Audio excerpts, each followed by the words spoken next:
Hi guys, welcome to this other module, which is going to be looking at distribution. So again, we're going to focus on the composite man, right? And I'm picking this particular example of distribution because it's a particularly difficult one, right? And you're going to see how the operation works inside distribution. Now, it's difficult because the trading range is not perfect, right? And for a number of reasons, if you're looking at this on a longer time frame, say on a weekly, markets are not linear, you won't be able to see any of this detail. Right, so it requires a bit more thought. Now, the good news about using Wyckoff logic is that you don't have to act straight away. You will always be able to identify terminal upthrusts and upthrusts after distribution. Now, there is the possibility you might be in too early, but at the same time, you're going to have an opportunity to hold that, short that stock, or stay in a good short position while the stock has some time to cool. Just remember, when you deal with the stock market, patience is the key. And it doesn't matter if we're dealing with a commodity, patience will be the key. Or however, you'd find that commodities might not take as long to distribute, or currencies might not take as long to distribute.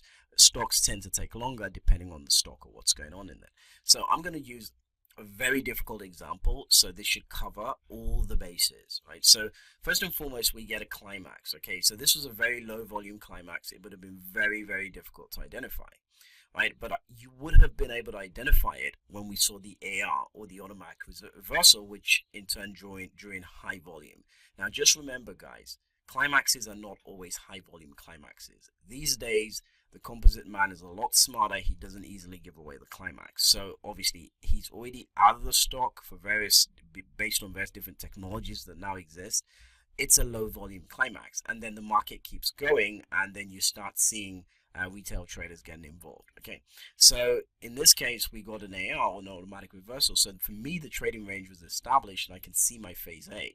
Now, it doesn't matter if I'm wrong about this phase A. It just matters that I've identified some of the key things that says to me that this is possibly a phase A, considering this market has been in markup for quite a long time. If we go back historically, right, we can see that this has been a heavy markup, and we can see all the demand at the bottom. So it's a reasonable argument to make, okay, a very reasonable argument to make that this is possibly distribution developing here. Now, what you would notice with this specific stock, which is Points International, another stock that I absolutely love, and I think it was quite sort of mid last year, I put out a big notice to keep an eye on this stock as a potential runner in the future, and Points International is doing quite well for where it was before. Okay, but we'll come to that. We'll look at it now the way it stands. In any case, we got the climax, the AR. So I got my trading range, right? So now I just need to monitor this trading range. Now, one of the things that are different from accumulation and distribution, there's also a spring, but we tend to get multiple springs, right? And which is typical when an asset is overvalued or exhausted, right? So we get the AR, right? My trading range is established. We push up, and we get our secondary test. Now it will be right if you thought that that was a terminal upthrust. Okay, so that terminal upthrust tends to be that spring, right? So you might have thought, oh great, I got this 26.89. It's a terminal upthrust. I'm gonna pull the trigger. Now, if you look at the setup, you can actually see that there was high volume. So if we actually, whoops, there we go. I need to make sure I've lined this up properly. All right, so if you actually look, we have low volume, right, at the top, so which was our first secondary test, and we could say that, oh correct, that's the TUT, so I'm going to go short now, and then that's it. The volume up there tells me there isn't a great deal of supply, and then we push in the terminal up thrust, and if we look there again, there's hardly any volume, so you're still thinking the same thing, that, oh damn, why am I not seeing the volume? Now, what was really interesting about this stock, if we look closer, on the 18th of November 2013, you can see that the volume matched the higher volume that we initially saw on the AR, right? Which to me tells me that that was probably our climax right here. So that was probably our higher volume secondary test, but the stock ran away a little bit before cutting back, right? So you would have been convinced, in my opinion, to go short at 26.95. But then we pushed in a TUT, right? And when we saw that extra step up, we then know that this is more like the TUT, but there's no volume there either, and we break back down again. And then finally, we have the up thrust after distribution. Now, look at the volume posted against this. There's absolutely no doubt in your mind that you've just seen an upthrust after distribution. If you're posting this much volume, which has been the highest for years, right? Well, for that year anyway, 2014, you have no doubt in your mind that we are witnessing an upthrust after distribution. So it took a while. So even if you were short at 26.95, I mean, you only had to endure a certain amount of pain before this thing came back down again. And let's say you were short at 27.75. You know, you took that first TUT. Again, it wouldn't have been a bad idea. But if you had the patience, right, and let's say you misread everything, every single cue, and you got in here at the upthrust after distribution, you absolutely destroyed it. Right, so that's some of the stuff that we got to look out for, is that it's not, the markets are not linear. You are going to see responses in higher frames, and that cyclical nature could bring a little confusion. But just keep your eye on the price. Look at where the climax is, and just anything above that is a benefit, right? Just give it some more range and some more time. Just make sure you're trading off a spring, right? So even if you thought this was the spring, you know, sort of $26.95, $27 a share, not a big deal. Just know that we might not get further off the ground beyond that. But anyway, this share traded up to about $31 a share before eventually killing over for good. Right, so here we see some of the lower secondary tests and signs of weaknesses that are more or less evident in phase B. So just remember, phase B incorporates the terminal thrust, secondary tests, all within phase B. The upthrust after distribution is phase C. So if we see an upthrust after distribution, it is not going to be long before the stock collapses. So the phases are equally important that the markets go through, right? Because that's the cause, right? So phase C is the upthrust after distribution 9 out of 10 times. Right, once we're in phase D, we start to witness last point of supply. That's normally denoted LPSY.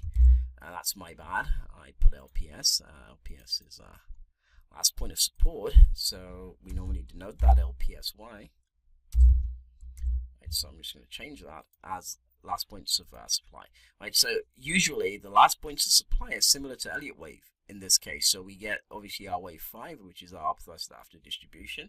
Right, we push back in to the trading range, and then we go back. We create a last point of supply, so very similar to our LPS.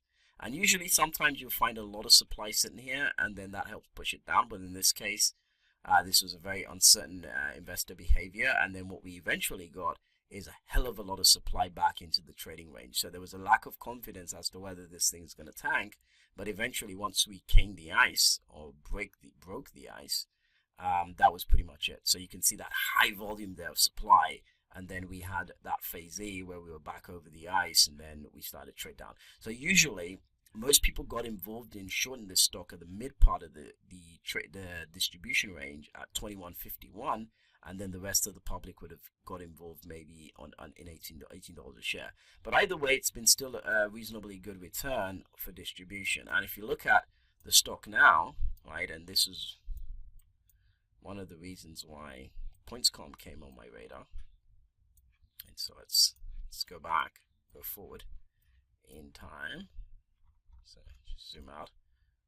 Right, so we can actually see that that's a sign of strength right there, right? But I'm not going to plot this now, but you can actually see those points, and it's always nice to do a 1, 2, 3, 4, 5 count very quickly from the phase E, but you can see this was our PS, right? So now we're in a longer time frame. So if you put this in a week, it will look a lot clearer. But there you can see our PS, and you can see that point where we go in, and you would probably be assessing this a lot for the climax, right? But that was our PS, right? So if this was our climax, so you'd be assessing the volume. It did look like a climax, and then we created what looks like an AR, right? A trading range. And then we dipped under. So you could easily regard this as your spring, right? And you can see there was a lot of activity around about the spring area, and then we started to develop. So it just depends on what time frame you're looking at and what you want to call your trading range. Again, some traders might have picked this up a little bit late, and they would disregard what's going on here and then refer to this as the climax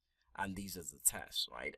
But from my perspective, this was the climax. This was the climax. This was the this was that point where we got so this is, in other words, this is the let's go back. So this is the PS, my bad, and this was the climax, and this was the AR. So the trading range got dictated from here to here. So it's not always simple. So sometimes you get a bit of a confusion. But if I lock this onto a weekly chart, for example, right, right? Now you can actually get a clearer picture, right? So you can actually see at this point what was going on quite clearly. So, and then it starts to make a little bit more sense, right? So this looks like our AR when we look at it on this frame. This looks like our test, right, or our spring, right? And then we had another one here, but I would say this is the spring, so I would have disregarded this and I would have put this climax, the spring, and then we go up, we test the trading range, and some people call this a TSO, right? So if we look at what's happened now, because of the phase we are at, I would say this is a TSO, right? So it's terminal shakeout, this was our spring, and this was our climax. So it puts us back, and if I count back, right, so good practice, just trying to establish a 5-wave count, 1, 2, 3, 4, 5.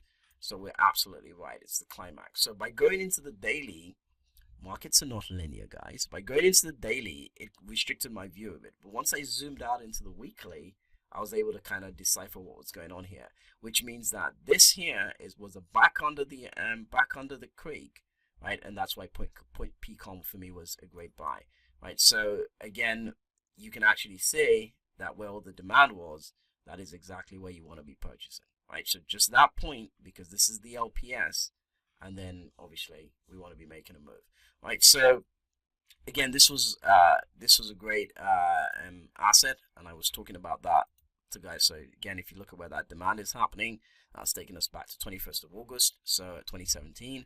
So I was talking a lot about PCOM, right? So for guys who follow me, would know that I was discussing a lot about PCOM, right? So that's PCOM in the future, guys. So obviously we were talking here about distribution, so not going to get carried away, but that was our distribution point, right? So just you guys have a very good example of some difficult forms of distribution that we're going to witness, but as long as we can identify the phases we're in the market, then it becomes a very advantageous place to get involved in, right? So again, that sort of concludes everything you need to know on distribution. Once we come into the next volume, we'll look a little bit more closely at some of the more current examples that we can work with, and we are also going to look at checking safety of your position, right? How would we actually execute into this? So a lot more to come, guys. Any questions, don't hesitate to send them to me and I'll be glad to answer. I know it's a very broad topic. I hope you enjoyed it so far, but any questions, just let me know.